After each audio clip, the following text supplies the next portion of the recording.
Comemorar é uma ação fundamental para manter viva a memória coletiva de um povo. No entanto, mais que comemorar, a independência do Brasil na Bahia é motivo de muita celebração.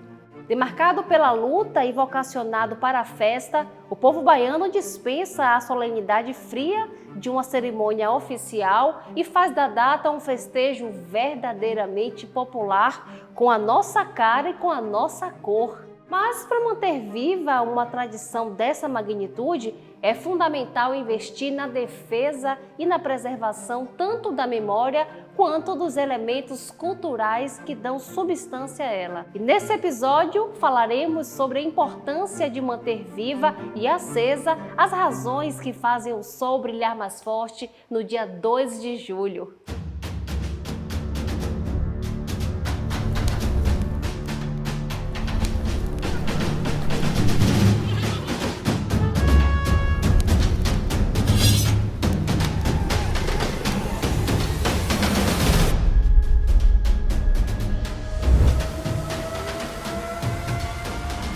A gente sabe que a gente é a gente porque a gente pertence a um lugar, a uma hora, a uma história, a um acontecimento, e temos familiares que são, às vezes, ou que são necessariamente essas figuras, mesmo que a gente não as tenha conhecido ou não partilhemos do sangue delas, mas assim, você pensa em Maria Quitéria ou em Joana Angélica, poeta Castro Alves, e tudo que vem construindo essa história. O ano passado eu descobri o nome, de uma menina de 10 anos chamada Urânia Vanéria, e ela escreveu o principal panfleto, o panfleto mais duro, a crítica mais precisa contra a tirania de Portugal, dos portugueses e, sobretudo, das tropas portuguesas comandadas pelo Madeira de Mello. O panfleto é da autoria dessa menina. Ela fala do assassinato da Joana Angélica, ela fala como esse assassinato mudou completamente o nível de radicalidade dessa luta na cidade.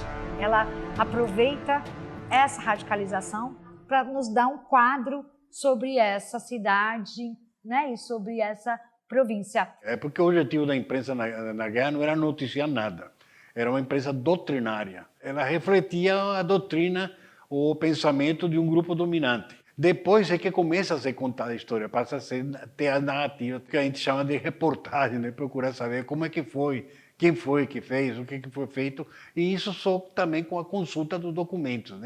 O jornal ele tem uma peculiaridade que ele registra a história cotidiana, o que a gente chama da microhistória, todo dia. O jornal registra o dia a dia, ele é feito para isso, fazer uma publicação difusa do que está acontecendo aqui agora. Claro que tem critérios para isso. É o que é interesse público, o que é inusitado, A gente costuma dizer em teoria do jornalismo que o cachorro mordeu o homem não é notícia, mas o homem mordeu o cachorro é notícia, porque é o inusitado. Mas principalmente o interesse público, afinal de contas o jornalismo ele é voltado para isso, interesse público e serviço, o que interessa o maior número de pessoas. O IGHB é conhecido como a Casa da Bahia porque a história, a memória da Bahia, parte significativa dela está aqui na instituição. É uma instituição centenária, que foi criada no final do século XIX. Esse prédio foi construído e inaugurado no século XX, em 1923, portanto, no centenário da independência do Brasil na Bahia, no século passado. Então temos um link já direto nesse aspecto, e por ser uma casa que guarda a memória, aqui temos documentos, temos livros, temos jornais, temos medalhas, temos pinturas, quadros, mobiliário, uma série de objetos que ajudam a contar esses desdobramentos da história do contexto da Bahia ao longo do tempo. E o 2 de julho está presente em cada um desses detalhes aqui na instituição.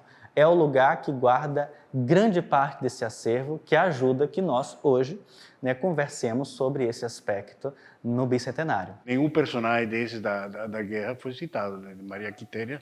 São personagens que eles surgem depois, Surgem depois a partir das pesquisas dos historiadores, e como vai sendo contada essa história. Todos eles foram heróis anônimos. O próprio João das Botas foi um herói anônimo, depois que vai sendo recontada a história. Os únicos nomes que apareciam na imprensa eram o nome dos militares, ou seja, de Lavatu e de Lord Crocani, E até porque eles já tinham uma dimensão internacional, né? Então eles apareciam na imprensa e aparecia o nome de algumas lideranças, como por exemplo Montezuma, que era o redator do Diário Constitucional e que ele fazia parte da junta de governo que foi estabelecida em Cachoeira, né? Silva Maia também, que era o dono do jornal Semanário Cívico e que foi o jornal que acabou pautando o debate da independência no Brasil inteiro e no exterior, né?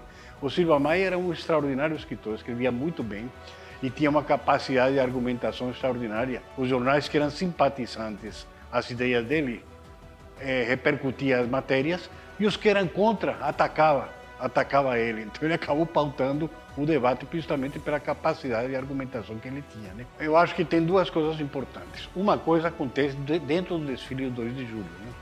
Em que a imprensa foi quem inventou ou quem provocou os chamados batalhões patrióticos. O que eram batalhões patrióticos? Batalhões patrióticos eram grupos que desfilavam de civis e se chamavam batalhões patrióticos, em uma alusão aos batalhões que existiram durante a Guerra da Independência, que teve vários batalhões patrióticos ao longo do século XIX, de 1850 em diante, inclusive um que era o Batalhão Patriótico da Imprensa, que era com Rui Barbosa, que formaram esse batalhão, né? Então, essa foi uma contribuição da imprensa para a manutenção da memória, né? E depois a imprensa, todo ano, todo 2 de julho, cada ano que passava, começou a fazer edições especiais, né? A primeira que eu tenho conhecimento foi de 1830, mas é possível que tenha tido outras. É possível que tenha tido outras edições especiais. E essas foram mantidas por muitos e muitos anos, até hoje, né? Até hoje a imprensa faz edição especial comemorativa do 2 de julho. Então tudo isso foi mantendo, consolidando a memória, né? A memória, ela não é só isso, mostrar o que foi, né? A memória é exatamente mostrar o que foi, mas ao mesmo tempo dizer, ela mudou, no que é que ela ajuda agora, no que é que ela pode ajudar no futuro.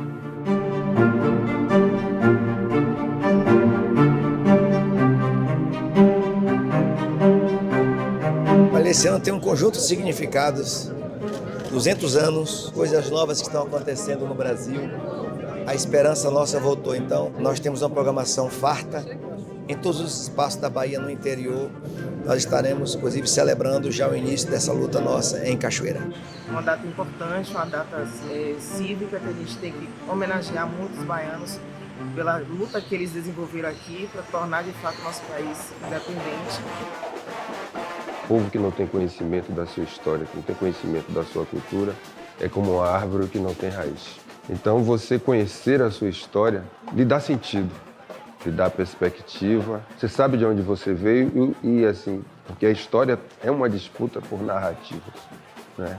Então, essa narrativa dos 200 anos é a nossa chance de contar a nossa história.